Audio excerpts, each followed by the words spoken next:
할렐루야. 하나님께 영광 돌립니다. 오늘은 로마서 8장 18절로 갑니다. 기도합니다. 하나님, 영광과 감사와 존귀가 하나님께 있습니다.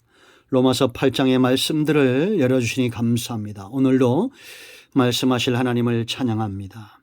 종을 낮추시고 겸손하게 하시고 이 말씀을 통해서 주를 사모하는 모든 주의 백성들을 축복하시며 구원과 성령의 일하심에 대한 분명한 확신이 있게 하시고 일생의 삶으로 사역으로 하나님께 영광된 삶을 살게 하옵소서. 예수님의 이름으로 사모하며 기도합니다. 아멘. 자, 여러분, 성령이 일하실 때 어떤 일들이 일어나느냐? 네 번째 시간입니다. 이제 18절부터 27절까지 말씀입니다. 꼭 시간 나실 때 로마서 8장을 여러 번 읽으세요. 그리고 이 말씀을 들으시기 바랍니다. 자, 여러분, 우리가 빚진 자 자녀의 삶이다 라고 어제 말씀드렸습니다. 상속자의 가슴으로 세상을 바라보는 사람들이 있습니다. 그런데 우리가 예수님이 다시 오시기까지 만만치 않은 세상이 우리에게 올 겁니다. 고난이 있죠. 우리가 계시록을 통해서도 분명히 봤습니다. 그래서 26절, 27절 말씀 보면 성령이 말할 수 없는 탄식으로 우리를 위해서 기도한다는 겁니다. 기도할 바를 알지 못한다. 사람들이 왜 여러분 기도할 바를 알지 못하겠습니까? 우리가 상태가 연약한데 고난까지 겹친다고 생각해 보십시오. 저도 그런 경험이 많습니다. 기도가 안 됩니다. 기도가. 그죠? 그럴 때 제 방법은 그냥 교회 와서 자거나 그냥 하나님의 말씀을 기다리는 겁니다. 그 수밖에 없을 때가 있어요. 이렇게 이제 우리가 성령을 쫓아 행할 때 고난이 올 때 그 문제를 해결해 주시고 함께 하시는 분이 성령이시다 이렇게 보시면 됩니다. 자, 이 부분을 생각하시면서 장차 나타날 영광 그 길에서 우리를 도우시는 성령의 역사를 주목해 봐야 됩니다. 자, 왜 26절에서 27절까지 말할 수 없는 탄식으로 기도하시는지 18절 말씀 보세요. 생각하건대 현재의 고난은 장차 우리에게 나타날 영광과 비교할 수 없도다. 매 순간 우리가 고난이 와 이걸 이상히 여기지 말아야 됩니다. 그러면 그 고난을 극복하는 건 뭘까요? 이 고난아 물러가라. 때로 우리가 그렇게 싸울 때도 있습니다. 그런데 여러분, 풀무불 속에 사드락과 메삭과 아벳노고를 보세요. 사자굴 속에 다니엘을 보세요. 다니엘이 평탄한 삶을 살았나요? 그 친구들이 평탄한 삶을 살았나요? 아니요. 환란이 있었던 게 아닙니다. 하나님이 함께하는 역사가 있었습니다. 사자굴 속에 하나님이 함께 하셨고 사드락과 메삭과 아벳노고의 풀무불 속에 하나님이 함께 하셨어요. 시간이 되면 우리는 고난의 문제에 대한 어떤 분별력들도 우리가 잘 말씀을 들을 때가 있을 겁니다. 그런데 여러분, 우리가 주님과 동행하면서도 고난이 있을 때 성령은 우리 안에 눈이 떠지게 하는 역사가 있습니다. 그건 바로 소망입니다. 소망. 고난이 깊어질수록 장차 나타날 새하늘과 새 땅 다시 오실 주님 마라나타 신앙에 대한 소망은 비교도 할 수 없을 만큼 커지는 거예요.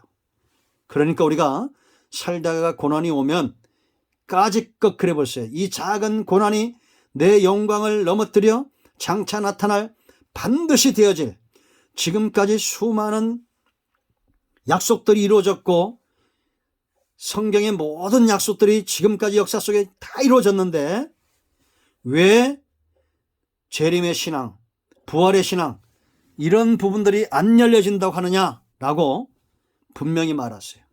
여러분, 지금 우리가 재림신앙, 부활신앙 이런 것들이 희석되어지고 욕을 먹고 아직도 그걸 믿느냐고 그러죠. 왜 그런지 아십니까? 이단들이 많이 희석시켰고 그랬다고요? 아니에요. 그들은 원래 그 목적으로 사는 거예요. 그들의 목적은 웬만큼 이루어지고 있잖아요.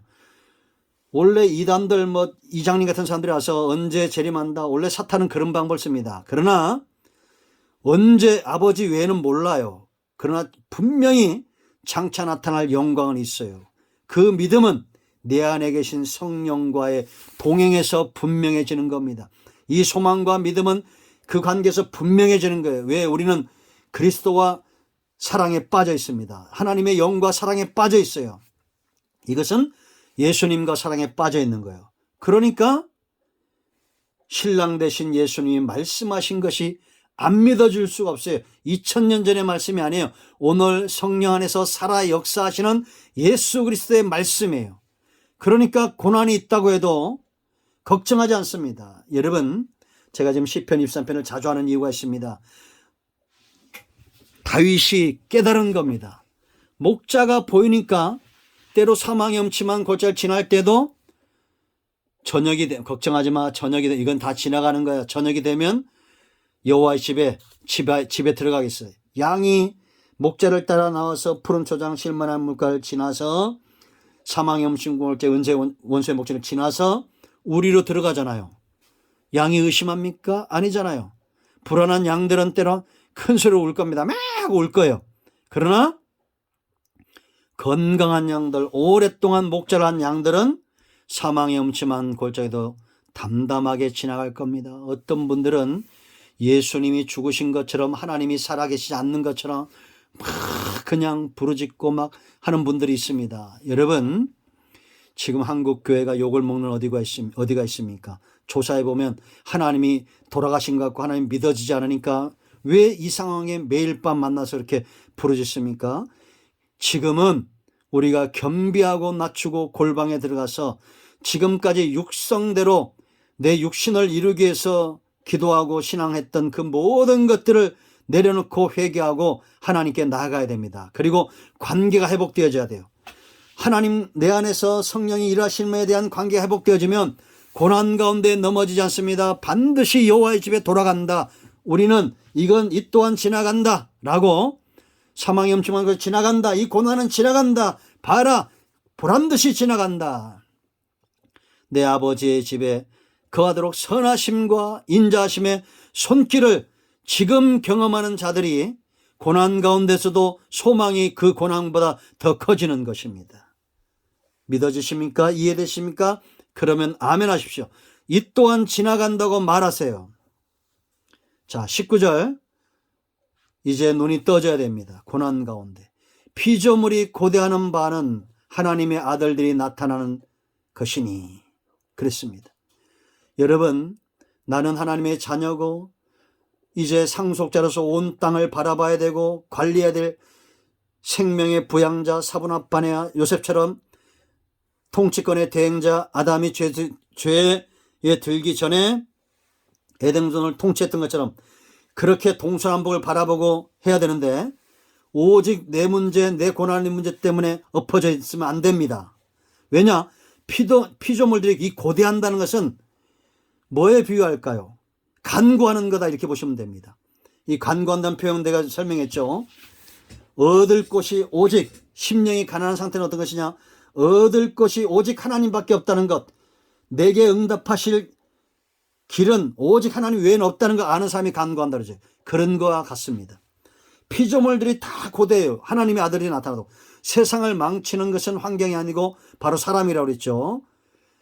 그 사람들이, 이 피조물이 왜 고대하냐? 20절에 피조물이 허무한데 굴복한 것은 자기 뜻이 아니요 오직 굴복하게 하시는 이로 말미암음이니라. 아담이 범죄했을 때 피조물들은 죄가 없잖아요. 그런데도 아담이 범죄하면 피조물 자체는 어떻게 됩니까? 하나님이 전부 그 재앙 가운데, 죄와 사망의 가운데 다 버려두시고 유기해 주신 거예요.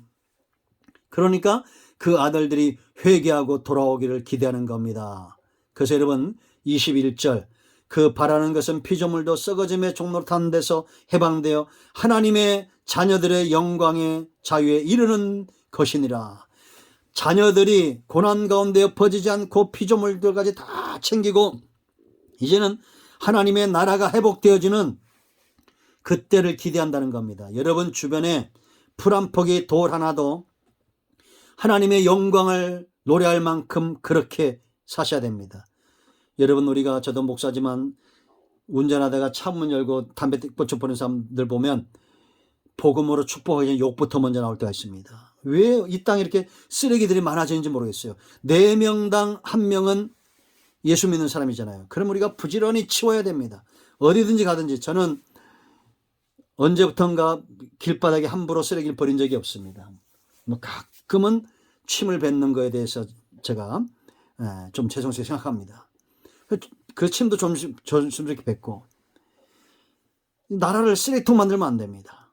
피조물들을 이렇게 우리가 다른 종교 가진 분들도 살생유택 하잖아요. 함부로 살생하지 않잖아요.